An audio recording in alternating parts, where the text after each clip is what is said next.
first GWC Packaging podcast. Welcome. My name is William. I am the co-founder of GWC Packaging.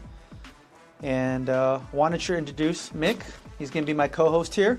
Nice to be here. Thank you very much. Yeah, we're going to be talking about what the difference is with stretch film and shrink film. There's usually a lot of talk behind the industry of cross-referencing different items with that terminology. So our goal is to kind of get clarification for everybody out there of what each thing means. Okay. Yeah. Yeah, I mean, for shrink film, what would the applications be for shrink film? So shrink film, the easiest way to remember, shrink. So the film requires heat to shrink down. So let's just say, you're at a retail store buying a box of, let's say, headphones, for instance. It'll come in a white box and it will have plastic around it. Generally, that would be considered shrink film. So it's mostly to keep your items contained. Let's say they're in a box or some kind of other packaging. It's to contain everything in one spot while it's being transported? Yeah, and to offer that presentation. Okay. Like it's clear and crisp, it's really nice, and you're opening that up before you open up the product. So it's not a really thick film, it's more of just a protected film. Correct. To keep it all together. Correct. And okay. Generally, a lot of these packages that you see out there, they're fully printed, they're nice. The last thing you want to do have like scuff marks on it when right. they're packaged all in a box. So this offers an extra layer of protection as well. So when you get that new iPhone or whatever, and you open that plastic, the box is looks great, and that's what the customer is looking for. Exactly. Now, are there other applications that they can use shrink film for, if they're going to say redo something? Yeah, if they're doing any rework things. So, for example, one of our customers, they are taking back modems from the customers, internet modems specifically, and they have to do testing on the products to make sure that they can pass their test, and they would rework the product and make them like new. And so in this aspect, they can use a shrink film to package the modem, the power cord, and maybe like a small packet of instructions of some sort, and they would package all together and bundle it together. Now, on those applications, are they doing it by hand when they're putting the film on there, or is it some kind of automation that it works through? So it could be either or. Okay. Depending on your volume output, you can have a tabletop system where you're manually sealing it and then using a heat blower. So maybe you're sending out maybe, let's call it 10 to 20 packages out per day. You would use a system like that. Okay, so that's a cheaper version of going than if you added a whole system in front of you. Correct. Now, when you start talking about whole systems, in a day you may be shipping out, we'll call it 1,000 pieces. Okay. On every day. And now with the smaller system, you may be shipping out 10 per day, one day, and then another day you're just shipping out 5.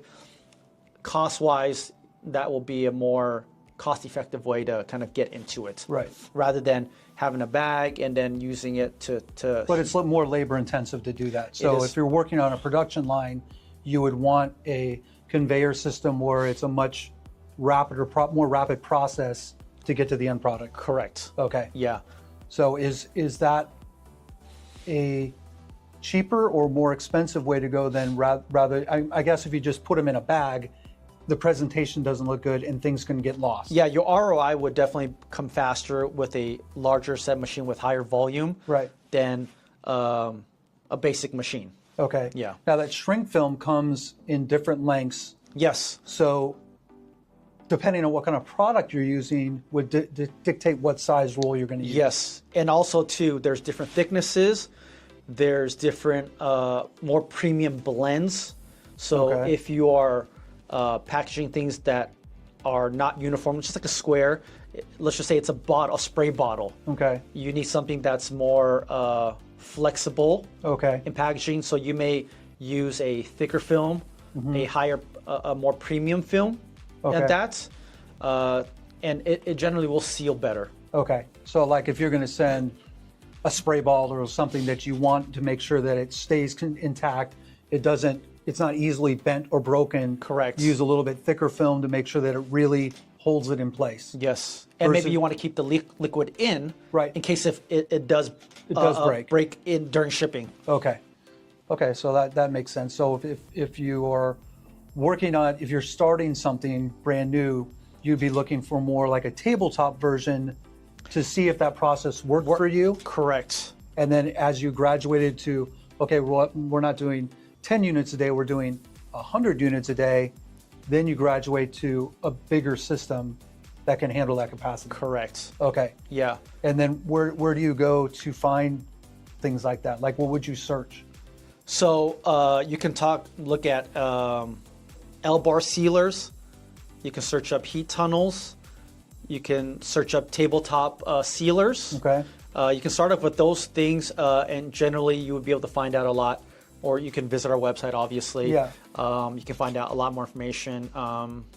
But yeah, general search for that would come up with a lot of results. Okay. YouTube videos, obviously research about that.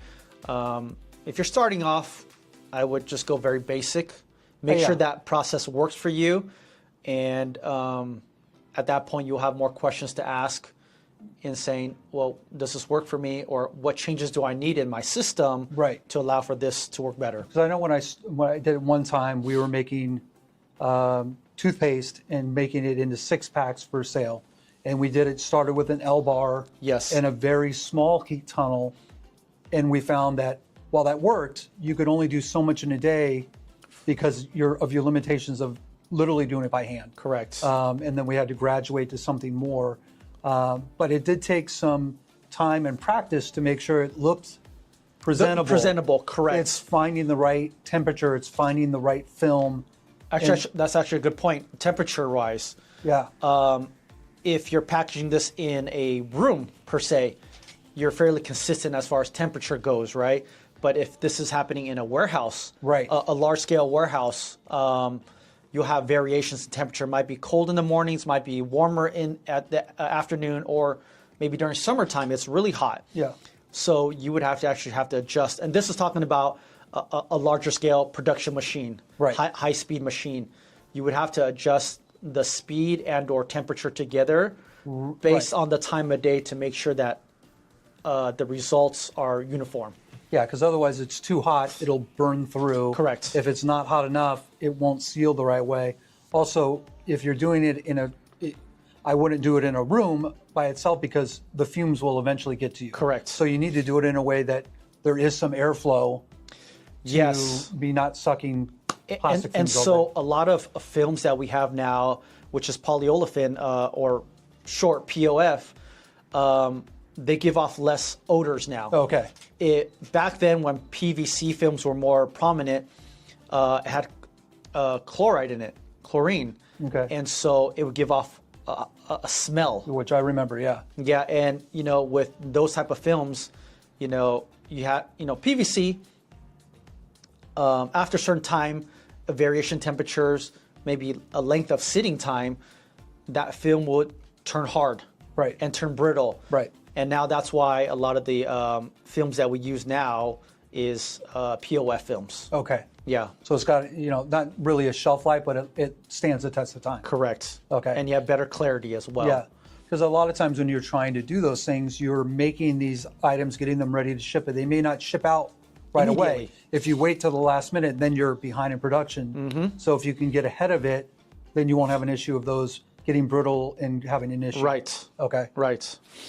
Now, when we're talking about the difference between that and stretch film, so for me, stretch film is what you're using that's got kind of like cling wrap, where it's got some give to it. Mm-hmm. And that's what you're using when you're wrapping pallets or other things that are going to go out for, whether it be to your customer or to another business.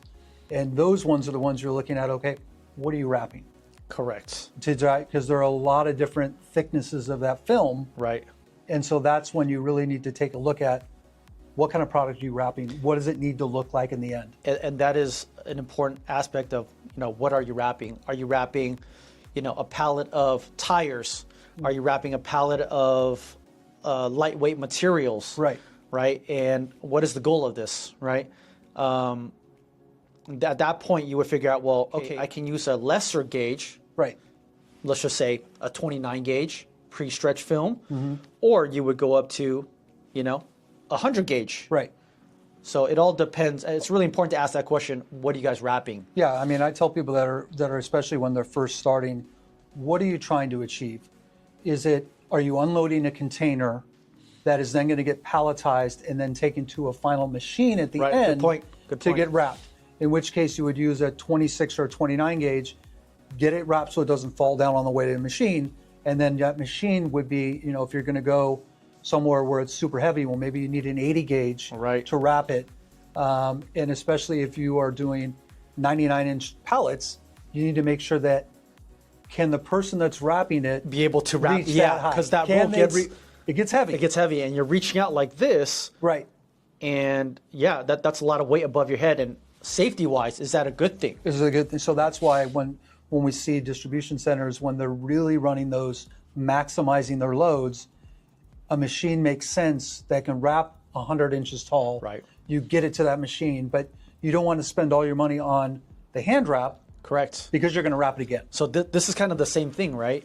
When we talk about volume-wise, Right. shrink or stretch, when you get to a certain point, yes, in the beginning, yeah, you just use hand film. Right. It makes the most sense dollar-wise. Dollar-wise, it's the easiest, then- and everybody can do it. Right. But once you get to a higher volume of output, then you go, well, hey, maybe I want my guys, instead of focusing on wrapping, 100 pallets, 50 pallets a day, Right. it's let us put a machine in place to wrap that. Right. And so that way your general labor is more focused on other things rather than just wrapping. Yeah, I mean, you'll get a better product, but you also have the safety of not having people holding rolls above their heads for hours on a day. Mm-hmm. And tripping, getting dizzy, Yeah, right? getting We see dizzy a or lot of falling that. down. Yeah, I mean, there's a lot of that. I mean, it's, when you're putting a warehouse together, you need to get the job done at the most cost-effective way you can and the safest way you can.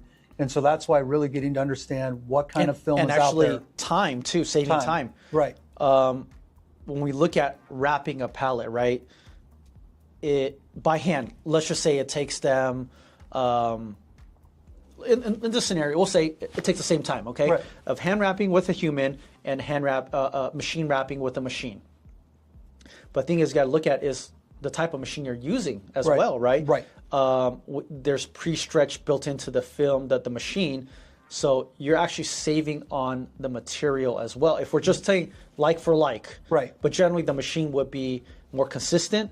It would save you time, so you're saving on labor as well. Right. I mean, so a typical machine roll will have 5,000 feet. Mm-hmm. If you put the pre-stretch on there, Depending on the percentage. so let's say you do 250% pre-stretch, you're going to make that roll last a lot longer Yes. than you would if a human is using a 1,500-foot roll. Right. And I think it's like 17,500 feet, I want to say. Right.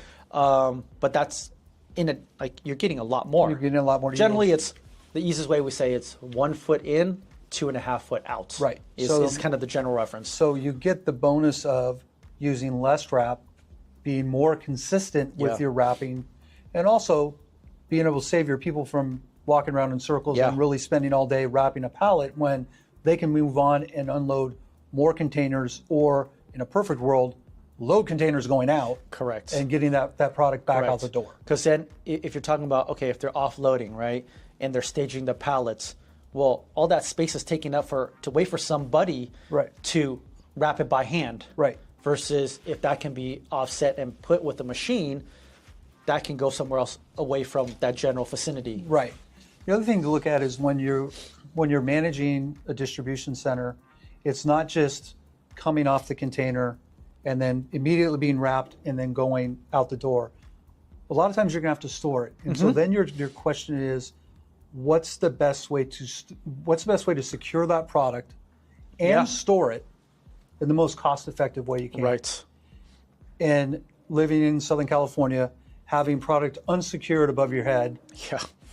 is not really what you want to do in an earthquake situation. Right. So what would you want to tell somebody that if you're going to put it on a rack, how would you put it? How would you secure it? I mean, if they're offloading it off a container, right? Depending on what kind of product. Right. And if this is going to be sitting for a while, right? Mm-hmm. You know, you had one idea where you said, hey, let's use a lesser gauge film, thinner gauge film, spend less, hold it there until you really need to send it out. Then you can use a more premium film Right. to wrap more, and then officially going out, Right. then you would have no problem. Right. It would save you money. And a lot of That's one option. There's many different. There's many options. I mean, if you're doing, let's say you're doing cup of noodle soup, and it's going to come in chicken, shrimp, and beef. Well, when it goes out, it may be you're going to do 3 layers of chicken, So in that case, you're reworking these pallets. So you don't want to spend a ton of True. money Yes. on really expensive film because you might have to cut it off and start throw it over. away. Right. Right. So you want to get it done with the least amount as possible, but still be safe having it above your head. Yeah. And, you know, and when we do go out and talk with our customer base, how we know this is that we test this with the customer Right. in mind.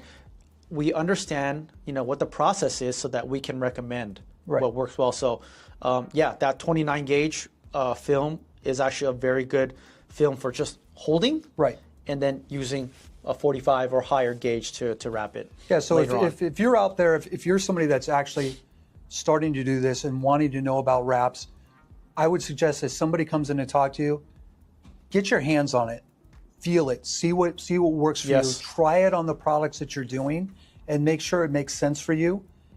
As hard as it is to spend the money on those items, it will save you so much time and effort. Yeah. But you really need to try it. Yeah. Yeah, you really need to understand when we're talking about different gauges.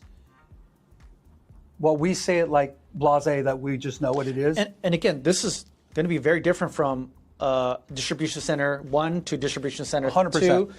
It's, you know, the people that are there, it all is going to vary. It's going to vary. It's going to vary dramatically on what products you're doing and what's your end goal. Yeah. You know, what are you trying to get accomplished? What's your budget look like for things? Right. If you have a CapEx that you have allowed, we can look at all of that and see, well, okay, well, we'll allocate this budget for this specific thing. Right. And then that way you can save, you know. Yeah, so if you're going to use a packaging vendor, whether it's us or anybody else, it's important that you really spend the time that those people that are coming to help you get to know you and understand know your your process. processes Yeah. and what you're trying to get accomplished. And they should work with you in tandem to make sure you're getting the best solution for your business. I agree. That's really important. Why would you allow somebody to come in that doesn't understand Right. what you're doing, what your full process is, and then all they do would just be, oh, okay, I see you're wrapping. Okay, here, this is a product that I would have. Here you go. Right. You know, When it may, you know, that's not beneficial at all. that's There's no not value benefit. there. No, there's no value there. I mean, the value. I mean, if you want that, you can, you know, buy it at Costco or wherever you're going to do it. Anywhere. But really, if you're really trying to run it in a profitable way, having somebody come in that really understands the Yeah. films can give you a bunch of different selections and work with you to make the process the best for you. Yeah. That's what you want to do. Yeah. I agree. You know, 100%. and there's so many different facets, and we've come across so many different kinds of businesses, and sometimes this is what they bought, and that's what they know, Mm-hmm. and we try to just broaden their horizons a little bit and say, okay, I know that this is what you've been using. However, there's this. Have you tried this? Have you tried this? That is half the price. And also, and the reason why, you know, somebody like us can do that is because we deal with so many industries and we take helpful information from Right. that same industry. And let's just say you're doing the same thing. I can say, hey, you know what? Have you tried this before? Right. But that's only because we understand that company's process. And we're saying, hey, it seems like it's kind of similar. Kind of similar. Have you tried this method? And we come across it a lot of times where we have customers where they have really great ideas that we may not have thought of. And it's like, wow, let's broadcast that to our other customers and like, hey, can we, because what we're trying to do is get you the best item you can at the best price we can and help you, not hurt you. Correct. And if you're using another packaging vendor, make sure you ask those questions. make sure you ask those questions. You know, make sure that they're there for the right reasons, which is to work in tandem, Right. not just one-sided. Basically, we're a partner to Right. you. we like to understand everything that you're doing. Right. Go through. We're not here to rock your world and change everything in No. your house. We're really there to support you and say, hey, is this the best way moving forward? Right. Is this the best thing that you can do? And then as you grow and your packaging vendor understands you and knows you, Right. when new things come up, they'll be there to help you. Right. And have the capability and have the to. capability to help you do it and Right. maybe help you get to that end product faster Yeah. because they may have come across it in the past. Exactly. So, I mean, I think that that's just, when you're looking at all these different gauges on wrap, it's daunting. Yeah, I have a list here, right, that shows you, if we go back to shrink film, Yeah. so many different gauges, but so many types of shrink film, what they're good for, what they're, not good for, the temperature ranges. Right. It's like, okay, where do you go for this information? It's like it's like if you were going to pick new tile for your house, and your wife hands you all these things, and you just want to go, let me just Close my eyes and just throw a dart and just like that works. Film is very much the same way. Yeah. So you really need that person that has Expertise in that field. expertise in that field, and it can really walk you through what's the best plan. Right. Yeah. So I mean, there's obviously a lot to cover. Yes. And I think this being our first podcast, it's kind of an introduction to what we're doing. Yes. And I think, our goal is to have more episodes and break it down more in depth. So if you guys have any questions, Right. or, want us to discuss certain topics, comment and let us know. And we'll be happy to produce content to make that for you guys. Yeah, if we can help in any way, drop us a line in there and let us know, and we'll break it down and see what we can do to help you out there, and hopefully save the world some money here while we're doing Right. it. Again, we have a lot of information, and what we want to do is give you that information. So treat it as an interview. We would like to help you out in any endeavor, but use us as a reference. Whether you guys use us or not, it doesn't matter to us. Yeah. We want to provide value for you guys. So, let us know what you guys need help with. Yep, and we'll catch you on the next one. Thanks. Thank you.